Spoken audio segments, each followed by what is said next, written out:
아멘.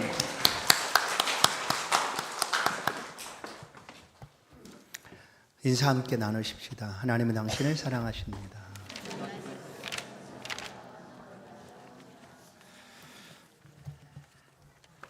이 시대를 살아가는 성도의 신앙이라는 제목으로 말씀을 함께 나누겠습니다. 사람이 긴장을 하면 호흡이 빨라지고 동공도 커지고 땀도 나고, 그래서 긴장이 심해지면 더 곤란한 일을 겪기도 합니다. 그러나 살아가는 삶의 이 긴장감을 아예 없애버리면 어떨까? 그러면 또 아주 무료하고 또 흐리멍텅하고 또 그렇게 삶을 살아갑니다.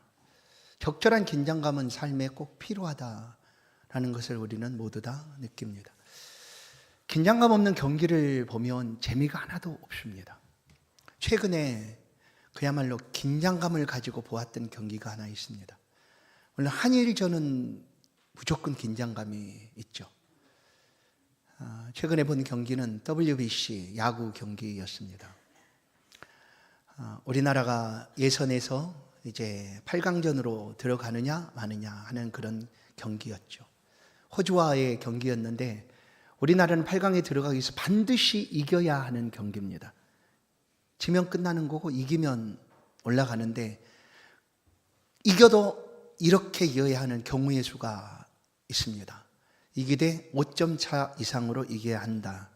그 대신 점수는 3점 이상을 주면 탈락이다, 이겨도. 이런 거예요. 그래서 경기를 이렇게 보다가 3점만 나면 금방 다른 데로 옮기겠다 하는 마음으로 경기를 봤어요. 그런데 얼마나 경기가 재미있던지 8회가 되니까 점수가 6대2가 되었어요. 한국이 6, 호주가 2. 이겼잖아요. 근데 못 올라가요. 왜냐하면 점수가 4점 차밖에 안 나기 때문에 한 점을 더 내야 되는 거예요. 9회 마지막 한 회가 남았는데 9회에서 우리가 한 점을 내고 또 한 점을 냈어도, 뭐 2점을 냈어도 3점을 냈어도 9회 말에서 한 점을 더 주면 이겨도 못 올라가는 그런 경기였어요. 9회에 놀랍게 한 점을 내서 2대7이 된 거예요. 그리고 5점 차가 됐잖아요. 그러면 이제 9회 말에서 점수를 한 점도 안 줘야 되는 상황이었어요. 그런데 그 3번 아웃까지 얼마나 그냥 가슴이 졸이든지 하여튼 점수를 안 주고 올라갔어요. 그래서 정말 재밌게 봤던 그 경기예요. 그런데 8강에 올라가서 10대0으로 져버렸어요. 허무하게. 그러나 어떤 경기든지 이런 긴장감이 없으면 재미가 별로 없어요. 그런데 그 경기는 정말 재미있었다. 우리의 삶에 긴장감이 사라지면 좀 재미없어질 수 있어요. 무료하거나 널브러지거나 삶을 그냥 흐리멍텅하게 살 수도 있다는 거예요. 그래서 긴장감을 갖기 위해서는 삶의 민감함을 가져야 된다는 거예요. 성도로 살아가는 삶에 민감함이 필요하다. 그러면 이 민감함이 어떻게 우리의 삶에 다가올 수가 있을까? 오늘 본문의 말씀은 우리 가운데 들려주기를, 베드로 전서는 1세기입니다. 1세기. 예수님이 부활하시고 승천하시고 얼마 되지 않아 기록된 말씀이에요. 그러니까 그 시대의 사람들의 믿음이 얼마나 좋았겠어요. 얼마 전에 예수님 보았잖아요. 직접 목격했잖아요. 승천하신 것도 보았잖아요. 그래, 그 믿음이 얼마나 놀랍겠어요. 그런데 베드로 사도는 그들을 향하여 이렇게 말합니다. 지금이 말세인 것처럼, 마지막 때를 살아가는 것처럼 정신을 차리고 근신하여 기도하라라는 말씀을 오늘 본문에서 하고 있습니다. 정신을 차리고 기도해야 되는 그런 시대에는 그 시대뿐만 아니라 오늘 우리의 시대도 동일하게 다가옵니다. 지난주에 이미 착한 일을 시작하신 하나님이 우리 안에 착한 일을 시작하셨어요. 그리고 반드시 이루실 걸 우리는 압니다. 그럼에도 불구하고 우리가 지금 살아가고 있는 이 시대가 얼마나 어렵고 힘든지를 우리가 다 느껴요. 과연 믿음 있는 사람들을 다시 만날 수가 있을까? 복음이 잘 전해질 수가 있을까 하는 그런 시대이기도 하다라는 거예요. 물론 지금이 마지막이라고 예측이 안 될 수도 있어요. 지금이 무슨 마지막이야? 아직 멀었지. 이제 내가 겨우 20살인데, 30살인데, 아직 멀었지. 하고 여길 수가 있어요. 그런데 다가올 일들에 대해서 우리가 어느 정도 예측이 되면은 그거는 좀 힘들지 않아요. 근데 예측할 수 없는 미래라고 하면 너무나 힘들어지는 거죠. 이 시대가 굉장히 빠르게 흐른다고 얘기합니다. 예전에 10년이면 강산이 바뀐다? 천만에요. 1, 2년만 지나도 싹 달라져요. 완전히 달라지잖아요. 그리고 얼마나 빠른 시대가 되었느냐. 그리고 알 수 없는 일들이, 그리고 예기치 않은 일들이 끊임없이 다가오는 시대예요. 어느 날 강대국이 그냥 약한 나라에게 그냥 팍 쏘아가 전쟁이 일어나고, 그러게 그 나라의 전쟁이니까 우리 상관없지 이렇게 우리가 여기나요? 아니죠. 그 전쟁의 여파가 멀리 떨어져 있는 우리에게도, 아니 지구에 살고 있는 모든 사람들에게 영향을 주고 있는 시대라는 거예요. 물론 우리는 마지막으로 여기지 않을 수도 있습니다. 그러나 이 시대를 언제나 마지막인 것처럼 살아가라고 말씀하고 있는 거예요, 성경이. 베드로 사도가 예수님 승천하신 이후에 이 말씀을 주고 있다니까요.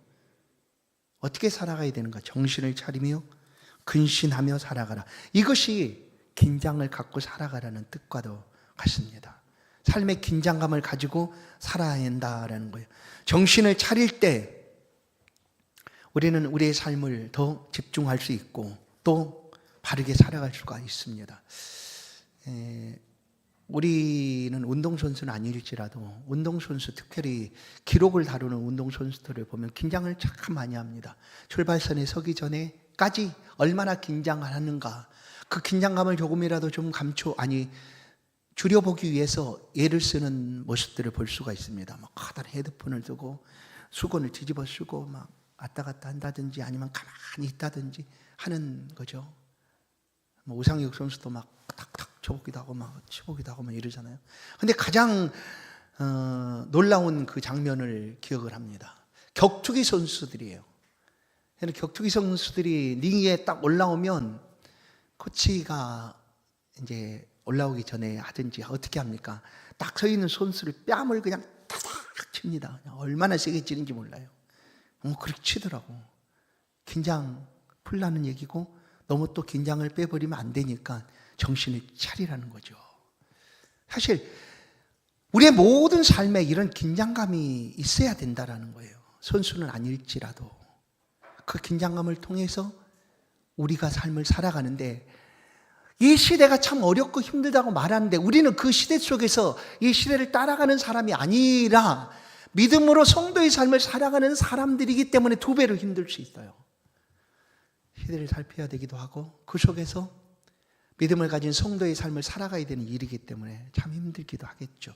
그럼에도 불구하고 성경은 우리 가운데 정신 차려 긴장하며 살아가라라고 말씀하고 있다라는 거예요. 로마서 12장 2절, 너희는 이 세대를 본받지 말고 오직 마음을 새롭게 함으로 변화를 받아 하나님 기뻐하시고 온전하신 뜻이 무엇인지 분별하도록 해라. 이 세대를 본받지 말고예요. 왜냐하면 어쩔 수 없이 이 시대 속에 살아가니까 우리가 본받지 않을 수가 없는데, 그래도 끊임없이 말씀하는 것은 이 시대를 본받지 말아라라는 거죠. 정신을 차리고 긴장감을 가지고 살아가는 것은 성도들에게 있어서 첫 번째는 이런 의미가 아닐까 싶습니다. 내 믿음의 가치를 다시 한번 돌아보라는 것 아닐까. 내가 믿음을 가지고 살아가는 성도인데 이 시대가 이러니까 그렇게 휩쓸려서 마음껏 살아가는 것이 아니라 성도의 가치를 붙잡고 정체성을 가지고 살아가야 되는 시대다. 그러니 다시 한번 그 믿음이 무엇인지를 다시 한번 돌아보라라는 것이 아닐까. 또 한 가지는 삶의 균형을 좀 가지고 살아가라는 것이 아닐까 여겨집니다. 삶의 균형입니다. 물론 우리는 이 세상을 살아갈 때 이미 우리 앞에 이루어질 하나님의 놀라운 천국의 은혜를 소망할 뿐만 아니라 확신하며 살아가는 사람들이에요. 그렇죠? 다가올 예세에 하나님이 우리를 천국으로 인도하실 것이다라는 그런 확신 가운데 이 땅의 삶을 살아간단 말이에요. 그런데 그런 삶을 살아가고 있는 성도들이 이 땅의 삶은 의미가 없어라고 그냥 오로지 내세에만 집중하여 살아간다고 하면 깨지는 거죠. 균형이 사라지는 것입니다. 그런 모습들을 어디서 많이 봅니까? 잘못된 신앙으로 사람들의 마음을 미혹하고 빼앗는 이단, 그들이 이렇게 말하기도 하죠. 어차피 없어질 세상 아니냐, 이 땅에 무슨 소망이 있느냐, 이 땅의 것은 아무 의미가 없으니까 그냥 다 천국을 바라보고 그렇게 살아. 그건 다 필요 없어. 이 땅에 다 필요 없어. 아무것도 필요 없어. 이렇게 얘기하는 거죠. 그러나 그렇지 않다라는 거예요. 왜냐하면 우리는 장차 하나님 나라에 들어가겠지만 이 땅의 삶이 들어갈 수 있도록 우리를 이끌고 인도하고 있다라는 거예요. 왜냐하면 이 세상의 삶을 통하여 우리는 하나님 앞에 나아가는 그런 온전한 사람으로 다듬어지고 가꿔지고 만들어지고, 그러나 마침내 하나님 앞에 나아갈 수가 있게 된다라는 거예요. 의미가 없는 삶이 전혀 아닙니다. 똑같아요. 현재의 삶도 중요하고, 그렇다고 이 현재의 삶에만 그냥 매몰되어서 내세는 잊어버린 채, 천국은 잊어버린 채 살아가라는 것이 아닙니다. 똑같이 중요하니 균형을 가지고, 그것이 바로 정신을 차리고 살아가라는 말씀이 아닐까. 오늘 사랑하는 성도 여러분, 1세기 성도들에게도 이 말씀을 하나님은 들려주셨습니다. 시간이 엄청 지났지만 오늘 우리 가운데도 동일하게 이 말씀이 들려집니다. 이것은 이 시대를 성도로 살아가고 있는 성도들의 지혜로움이 여기에 있다라는 거예요. 우리의 지혜입니다. 현재의 삶을 어떻게 충실하게 살아가야 하는가, 그리고 그 삶의 결과로 하나님께서 예비하신 그 천국에 어떻게 입성하게 되는가. 성경에 노아 시대의 사람들을 우리 가운데 보여줍니다. 노아 시대도 이런 말세가 다가왔다, 곧 심판이 다가왔다라는 이야기를 노아는 듣습니다. 그리고 정신을 차려서 그 삶을 노아가 살아갑니다. 그렇죠. 방주를 짓고 그의 자녀들과 가족들과 함께 하나님을 경외하며 그 삶을 살아갑니다. 그러나 그 시대 사람들이 어떠했을까? 이 노아와 가족들을 향하여 정신없는 사람, 정신 나간 사람, 이렇게 취급을 하였을 것이다라는 거예요. 왜냐하면 배를 만들지 왜 산꼭대기에 만드나, 바닷가에 만들지, 강가에 만들지, 산꼭대기 배를 만들고, 이렇게 날씨가 좋은데 무슨 하늘이 구멍을 뚫리듯 그렇게 비가 쏟아질 것이라고 여기는가 하고 비웃었어요. 아무도 그들의 마지막이라고 여기지를 않았다라는 거예요. 그러나 오늘 우리는 이 말씀을 들을 때 나의 마지막은 아직 멀었다고 여기십니까? 그러나 우리는 언제나 하나님 앞에서 우리의 마지막이 가까이 왔다라고 여기고 삶을 살아가는 거예요. 현재의 삶도 그리고 미래의 삶도 놓치지 않고 그렇게 살아가야 된다. 노아가 얼마나 외쳤겠어요. 그렇게 살면 안 됩니다.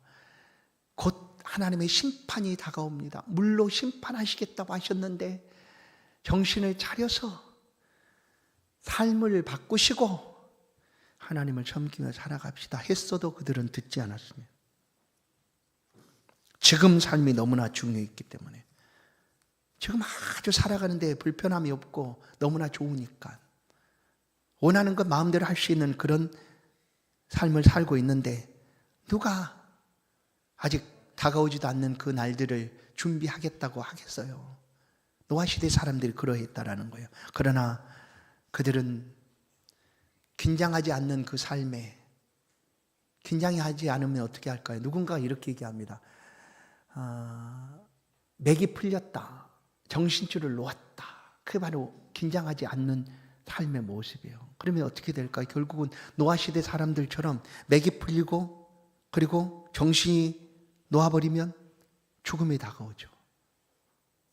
맥이 풀리고 정신줄을 놓으니 노아 시대 사람들은 긴장하지 않음으로 인하여 그들 가운데 다가온 마지막을 대비하지도 못했어요. 그렇게 물로 심판을 받아 죽음을 맞이하게 되었습니다. 오늘 그러나 우리가 살고 있는 이 세상은요, 이 시대는 우리 가운데 끊임없이 말해요. 계속해서 말하죠.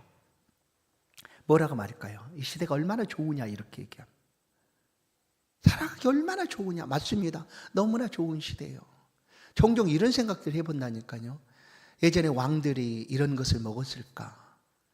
이런 부족한 혹시 망령되다고 여길지도 모르겠는데 예수님은 이런 것을 드셨을까? 이렇게 맛있고 이렇게 훌륭한 음식을 드셨을까 하는 생각들을 해봐요. 아니거든요. 우리가 너무나 잘 살고 잘 먹고 원하는 대로 취하고, 그리고 이 세상은 끊임없이 봐라, 그냥 문제없이 살 수 있어, 염려 없이 살아갈 수 있어 라고 말하고 있다는 거예요. 그런데 오늘 이 말씀은 이 시대 속에 그렇게 말하고 있는 그들의 소리 속에 우리가 성도의 삶을 어떻게 살아가야 해야 하는가 하는 말씀이에요. 먹고 마시고 즐기고 살아가면 되는 거야 라고 말하는 그 삶 속에 우리가 어떻게 살아가야 될까? 다른 것이 아니라 긴장을 가지고 살아가는 거예요. 정신 차리고 살아가라 라고 말해요. 누가복음 18장 8절은 내가 너희에게 이르노니 속히 그 원한을 풀어주시리라. 그러나 인자가 올 때 세상에서 믿음을 보겠느냐 하시니라 말씀이에요. 인자가 올 때 마지막 때죠. 그때 믿음을 보겠느냐, 예수님의 말씀입니다. 예수님이 내가 다시 올 때 믿음을 볼 수가 있을까 이래요. 요즘 우리 안에 믿음이 얼마나 많습니까? 예수 믿는 사람들이 없습니까? 많이 있습니다. 얼마나 많아요. 그런데 왜 예수님이 이런 말씀을 하고 계실까 하는 거예요. 이 말씀을 우린 경고로 들어야 합니다. 내가 다시 올 때 믿음을 보겠느냐 하는 거예요. 이 믿음은 사실은 부르짖는 자의 믿음입니다. 부르짖는 자의 믿음, 부르짖음의 믿음을 얘기하는 거죠. 그래, 이 시대는 부르짖을 필요가 없어요. 안 부르짖어도 돼요. 그냥 원하는 만큼 다 얻을 수 있으니까. 굳이 부르짖지도 않아야 되는데 부르짖을 필요가 있을까요? 안 하죠, 사실. 내가 구하거나 얻으면 되는데. 그러나 이 땅의 삶은 그럴지 몰라도 성도의 삶은 부르짖는 자의 삶을 살아가야 되는 시대다라는 거예요. 어찌 보면 더 많이 부르짖어야 되는 그런 시대입니다. 이 세상의 모든 것들을 다 갖추고 우리가 원하는 대로 얻고 또 차지할 수 있다 할지라도 성도의 삶은 그것으로 끝나는 것이 아니라 부르짖어야 되는 그런 삶을 살아야 된다라는 거예요. 그래서 오늘 이 시대를 살아가는 성도의 신앙입니다. 어떻게 살아야 될까? 그것은 신앙의 기본 원칙과도 같은 말씀을 베드로 사도가 우리 가운데 들려줍니다. 그래서 그 말씀을 다시 들을 때, 저거 우리가 늘 그렇잖아요. 우리 사실 예배를 한 번 드린 거 아니고 1년에 52번 주일 예배를 기준으로 하면 10년이면 520번, 20년이면 1000번도 더 드려요. 그러죠? 얼마나 많이 드립니까? 그러나 그 말씀들은 막 특별하거나 늘 새롭거나 그러지 못할 수 있어요. 왜냐하면 우리가 성도로 살아가는 삶이 뻔하니까 그래요. 성도로 삶을 살아가는 것이 얼마나 중요한가, 그 삶을 사는 것이 중요한데 뭔가 새로운 것이 아닐지라도 성도로 살아가는 가장 기본적인 것만 행하고 살아가도 그것으로도 충분하다라는 거예요. 그 말씀을 베드로 사도가 들려줍니다. 그것이 뭐냐면 그 기본 원칙 3가지입니다. 첫 번째 7절을 보시면 정신을 차려 근신하여 기도하라는 겁니다. 첫 번째 성도의 기본적인 삶의 원칙은 기도하는 일입니다. 나 기도 안 해도 살아요. 이 시대가 그렇다니까요. 구하지 않아도 얻을 수 있는 시대예요. 원하는 대로 내가 마음만 먹으면 다 얻을 수 있는 시대. 그러니 누가 기도하겠어요? 여러분, 기도라는 것을 이렇게만 여기십니까? 구하는 것에만 쓰임받는 것이 기도일까요? 아닙니다. 기도는 하나님과 소통이라고 여겨집니다. 하나님 안에 있음을 내가 확신하는 시간입니다.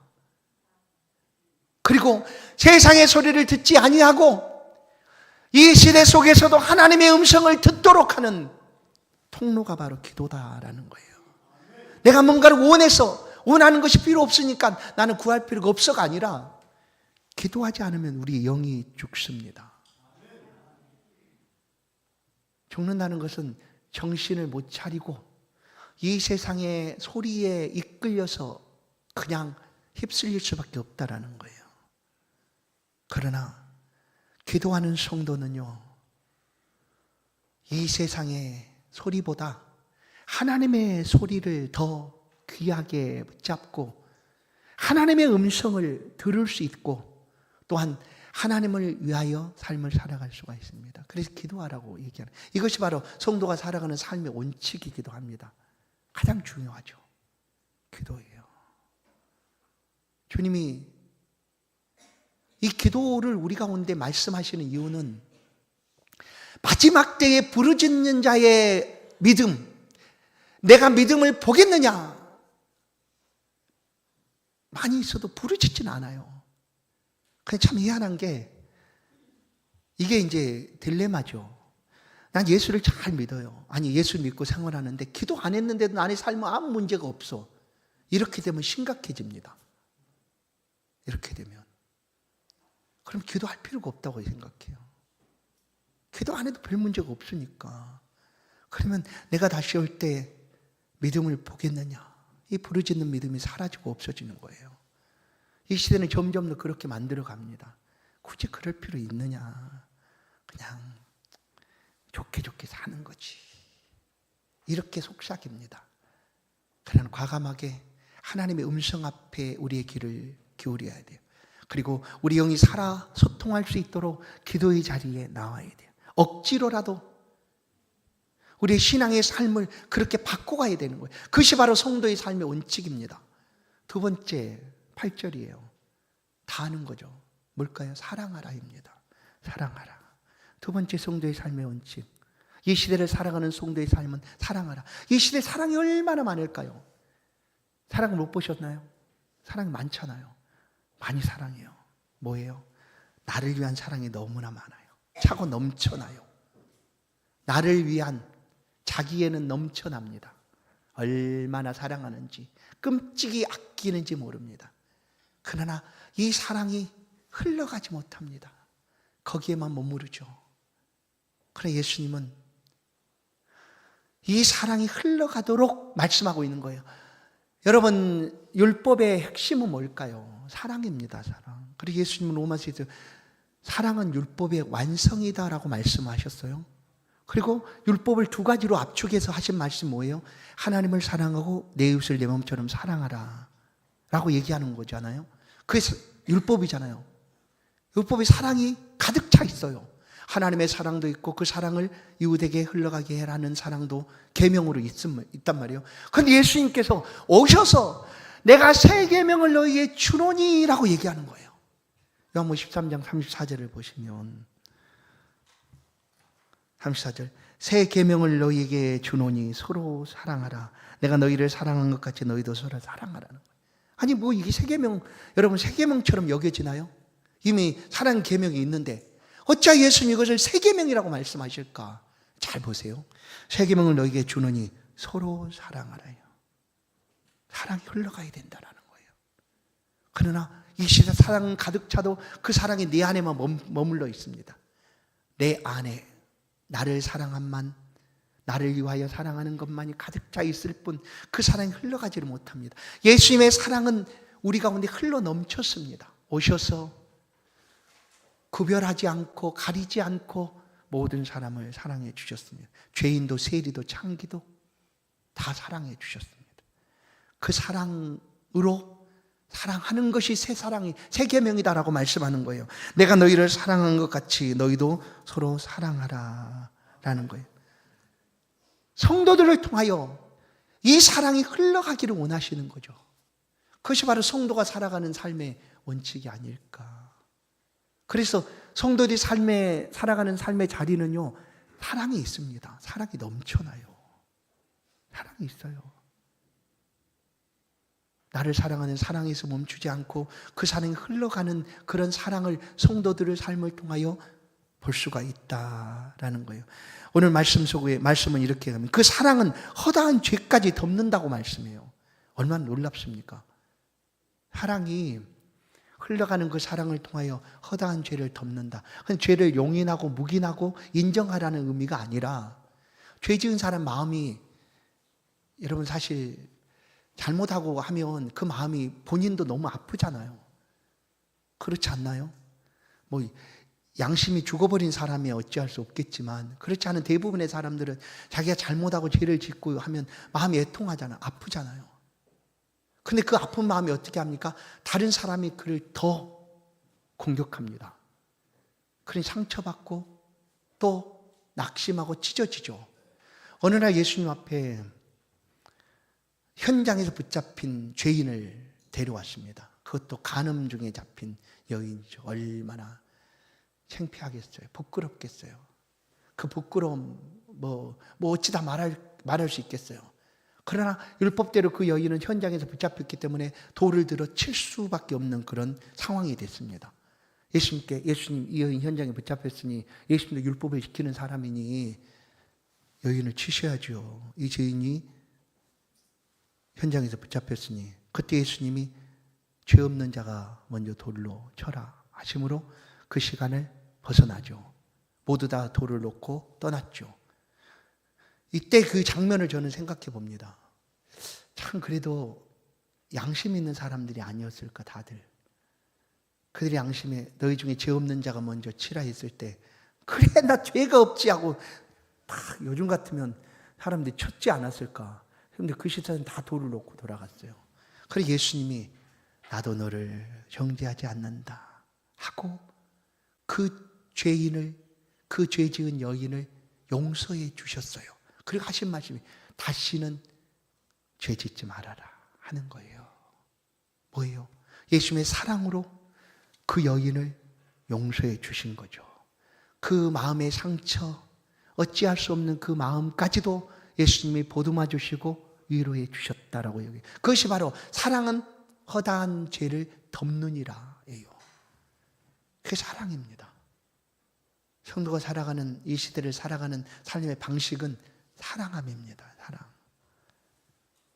사랑은 성도 여러분, 잘 알고 있는 말씀이지만 사랑하십시다. 나를 사랑함과 같이, 나를 사랑하지 말라는 얘기가 아니에요. 나를 사랑하는 것처럼 그 사랑이 흘러가도록 사랑하시자라는 거예요. 마지막 한 가지, 10절입니다. 각각 받은 은사를 받은 대로 하나님이 여러 가지 은혜를 맡은 선한 청지기같이 서로 봉사하라. 봉사하라는 거예요. 서로 봉사하라. 성도의 삶의 방식은 봉사하는 삶입니다. 그런데 봉사의 대원칙을 여기서 우리가 발견할 수가 있습니다. 첫 번째 뭐냐면, 잘 보세요. 4장 10절. 각각이에요. 은사를 받은 대로입니다. 받은 대로예요. 받은 대로 봉사하십시오. 받은 대로. 그 다음에 봉사의 자세는 어떤 것인가? 맡은 선한 청지기 같이 해요. 이게 봉사의 원칙입니다. 받은 대로 청지기 같이. 그러면 누군가가 말할 수 있어요. 목사님, 전 받은 게 하나도 없어요. 우리 부모님한테 일전 한 푼도 안 받았어요. 받은 거 없어요. 그러니까 나는 안 해도 되겠네요. 받은 게 없으니까. 그럼 다시 한번 볼까요? 여러분, 하나님께서 우리 가운데 주시지 않은 것이 있으면 얘기해 보세요. 주시지 않은 것, 하나님으로부터 받지 않은 것이 있으면 뭐가 있을까요? 없어요. 다 받았다는 거죠. 받았어요. 모두 다 받았어요. 그러니까 나는 그러니까 받은 것이 없어서 못합니다 할 수 없다는 거예요. 다 받았으니까. 무엇이든지 다 받았어요. 각각 받을 은사도가 다 달라요. 그것 가지고 하라는 거예요. 만약에 아무것도 없는, 받지도 않았는데 내 것 가지고 하라고 하면 나 그렇게 말할 수가 있잖아요. 그게 아니고 받은 대로예요. 한번 살펴보십시오. 받은 것이 있어요. 그것 가지고 봉사하십시오. 그리고 어떻게? 청지기처럼이에요. 청지기는 맡은 사람이에요. 받은 사람이죠. 청지기는 받은 사람. 그 받은 사람이 청지기가 되어서 얼마나 열심으로 그 일을 합니까? 그렇게 하라는 거예요. 봉사. 그게 아니면 실망해요. 낙심해요. 섭섭해져요. 시험 들어요. 막 이렇게 되는 거죠. 그러나 성도는요, 받은 은사를 따라 청지기처럼 봉사하는 사람이에요. 다 받았어요. 은혜도 받고요, 재능도 받고요, 능력도 받고요. 받았어요. 그것 가지고 봉사하십시오. 나는 받은 것이 없으면 못해 이렇게 말씀하지 마시고 그렇게 봉사하십시오. 주의 교회를 위해서 섬겨주시고 성도들을 위해서 섬겨주시고 또 우리 이웃들을 위해서 섬겨주십시오. 그것이 바로 성도가 살아가는 삶의 방식이다라는 거예요. 그것을 베드로 사도가 오늘 본문의 말씀을 통하여 들려주고 있습니다. 그러면 왜 이렇게 살아가라고 말하고 있을까? 그 결론이 11절입니다. 11절 하반절을 다시 봅니다. 이는 범사 예수 그리스도로 말미암아 하나님이 영광을 받으시게 하려 함이니. 보세요. 그렇게 살아가, 기도하며 사랑하며 봉사하며 살아가도록 우리에게 말씀하고 있는 것은 예수 믿기 때문에 그러는 거잖아요. 우리가 예수를 믿으니까 그렇게 살아가라는 거예요. 예수 믿으니까 이렇게 좀 살아갑시다라고 권면하고 권유하는 거죠. 또한 그것이 바로 예수 믿는 사람의 모습이니까. 그런데 우리가 그렇게 살아가면 11절 하반절 하나님이 영광을 받으시게 하려 합니다. 하나님께 영광이 된다는 거예요. 그러니까 우리는 언제나 생각을 이렇게 하죠. 내가 큰 일을 해가지고 하나님의 영광을 높이겠어. 막 올림픽 금메달을 따가지고, 금메달 따기 전에 영광이 없어. 따면 영광. 내가 1등을 해서 영광을 돌리겠어. 내가 사업을 크게 번창한 다음에 수익금이 엄청 나면 그때의 영광을 돌리겠어. 이런 거 의미가 없어요. 만약에 그것을 기준으로 놓으면 그렇게 도달할 사람은 몇 사람밖에 안 되겠죠. 그렇다면 하나님이 어떻게 영광을 받으시겠어요? 하나님은요, 우리를 창조하는 순간부터 나를 통해서 영광 받기를 원하시는 분이세요. 그게 뭐예요? 나 그대로 영광을 받으시겠다는 거예요. 내 모습 그대로 받아주신다. 오늘 예수를 믿고 우리가 성도를 살아가잖아요. 그 성도의 삶 그대로 하나님이 영광을 받으시겠다라는 거예요. 하나님이. 성도가 어떻게 삽니까? 하나님과 늘 기도하며 이웃을 섬겨가며 사랑하며 또한 열심으로 섬겨주고 봉사하며 살아가는 그 삶을 하나님이 영광으로 받으신다라는 거예요. 얼마나 감사합니다. 그래서 우리는 이해가 돼요. 너희는 먹든지 마시든지 하나님의 영광을 위하여 하라 하니까 진짜 나는 맨날 하나님의 영광만. 아니에요. 그냥 이제 예수 믿는 우리의 삶 그대로가 하나님의 영광이라는 거예요. 하나님께 영광이 되는 삶이에요. 그러니까 성도로의 삶을 살아가자라는 것입니다. 사랑하는 성도 여러분, 이 시대는 우리로 하여금 이런 삶을 살기를 말하지 않아요. 그냥 지금이 좋으니까 내 원하는 대로 마음껏 살아가라 라고 말하죠. 그러나 하나님은 오늘 우리 가운데 정신을 차려 근신하여 기도하며 사랑하며 섬겨주며 살아가라라고 말씀을 합니다. 오늘 이 삶을 다시 한번 우리가 살아가십시다. 지금까지도 성도로 삶을 살아오셨던 것처럼 앞으로 성도로서의 삶을 넉넉히 충실히 살아가면 그 모습 그대로 하나님이 영광을 받으시고 기뻐하실 줄로 믿습니다. 우리 만국의 모든 성도들이 성도의 귀한 삶을 힘있게 살아갈 수 있기를 주의 이름으로 간절히 축원합니다. 하나님 감사합니다. 우리를 부르신 하나님 자녀 삼으시고 또 말씀하여 주셔서 성도의 복된 삶을 감사하며 기쁨으로 살아갈 수 있도록 이 온탁한 시대에도 믿음의 가치를 붙들고 하나님의 영광을 위하여 한 걸음 한 걸음 나아가는 성도들을 돌보시고 붙들어 주셔서 어디에서든지 형통함이 임하게 도와주시고 주 앞에 기도할 때 만나주시고 은총을 허락하여 주옵소서. 이 시간 말씀 들은 우리 모두가 성도의 귀한 삶을 힘있게 살아갈 수 있도록 다시 한번 은혜 주시고 함께하여 주옵소서. 예수 그리스도의 이름으로 기도하옵나이다.